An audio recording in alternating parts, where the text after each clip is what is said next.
আজকের রেসিপি হলো রুই মাছের পাতলা ঝোল রেসিপি। কাঁচা কলা আলু দিয়ে রুই মাছের পাতলা ঝোল। তো চলো কি করে করলাম সেটা দেখে নাও। খুবই সহজ পদ্ধতিতে, খুবই হালকা মশলায় রান্না। হ্যালো বন্ধুরা, তো আমি আজকে বানাবো রুই মাছের ঝোল। পাতলা করে ঝোল করব। আলু নিয়েছি, আর এখানে নিয়েছি কাঁচকলা, আর এখানে কোয়াশ। আর মাছটা আমি আগেই ভেজে রেখেছি। তো 4 টুকরো মাছ নিয়েছি, একটু লাল লাল করে ভাজলাম। তো মাছ ভাজাটা দেখাতে পারিনি। তো এখানে আমি ফোড়নের জন্য দিচ্ছি মেথি আর গোটা জিরে, দিচ্ছি দুটো তেজপাতা। প্রথমে আলু ভেজে নেব। দিয়ে দিচ্ছি নুন, দিচ্ছি হলুদ গুঁড়ো। এটা হালকা ভাজা হয়ে গেলে আমি দিয়ে দিচ্ছি আবারও কোয়াশ আর কাঁচা কলাটা একসাথে ভেজে নেব। আর আমি খুবই আজকে হালকা মশলা দিয়ে রান্না করব, একদমই বেশি মশলা দেব না। আর এখনকার এই সময়টা সবারই কিন্তু একটু পেটের প্রবলেম হবে বা হচ্ছে। তো এই সময়টা কিন্তু এই যে কাঁচা কলা দিয়ে আলু দিয়ে পাতলা মাছের ঝোল করে খেলে কিন্তু পেটের সমস্যা মানে হবে না।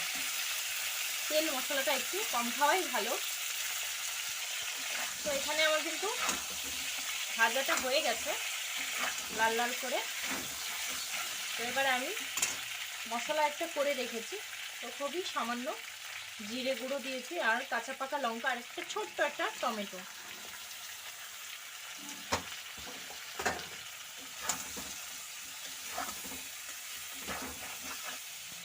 দিচ্ছি নুন।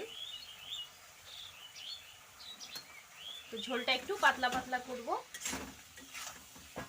আমি এক্সট্রা আর কিন্তু লঙ্কা গুঁড়ো দিচ্ছি না। তো আমি হলুদ গুঁড়ো কিন্তু আর দেবো না, যেটা ভাজার মধ্যে দিয়েছিলাম আলু ভাজার মধ্যে। তো আর কিন্তু আর হলুদ গুঁড়ো দেবো না। মশলাটা কিন্তু কষানো হয়ে এসছে। আরও একটু কষিয়ে আমি কিন্তু ঝোলটা দিয়ে দেব। তো মশলাটা কিন্তু খুব সুন্দর কষানো হয়ে গেছে। তো এবারে কড়াইতে কিন্তু লেগে যাচ্ছে, তো আমি আর কষাচ্ছি না, না হয় পুড়ে যাবে। তো এবারে আমি দিয়ে দিচ্ছি পরিমাণ মতো ঝোলটা দিয়ে দেব। আর আমি ঢাকা দিইনি, ঢাকা দিলে কিন্তু গলে যেত। তো ঝোলটা আমি একটু বেশিই দিলাম, বলছিলামই একটু পাতলা ঝোল করব। তো ঝোলটা কিন্তু ফুটে গেছে। আমি এবারে মাছগুলো দিয়ে দেব।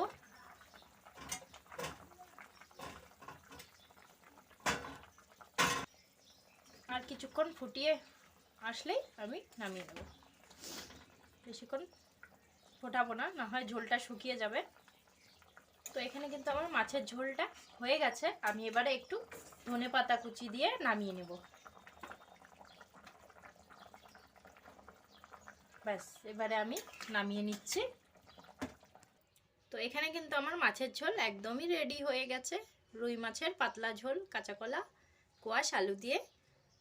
তো চলো, তোমাদের কেমন লাগলে, ভালো লাগলে অবশ্যই লাইক কমেন্ট শেয়ার করো। আর দেখতেই পাচ্ছ একদমই কিন্তু খুবই হালকা মশলায় রান্নাটা হয়েছে। তো চলো, পরবর্তী ভিডিওতে আবারও দেখা হচ্ছে। ততক্ষণের জন্য ভালো থাকো, সুস্থ থাকো, টাটা।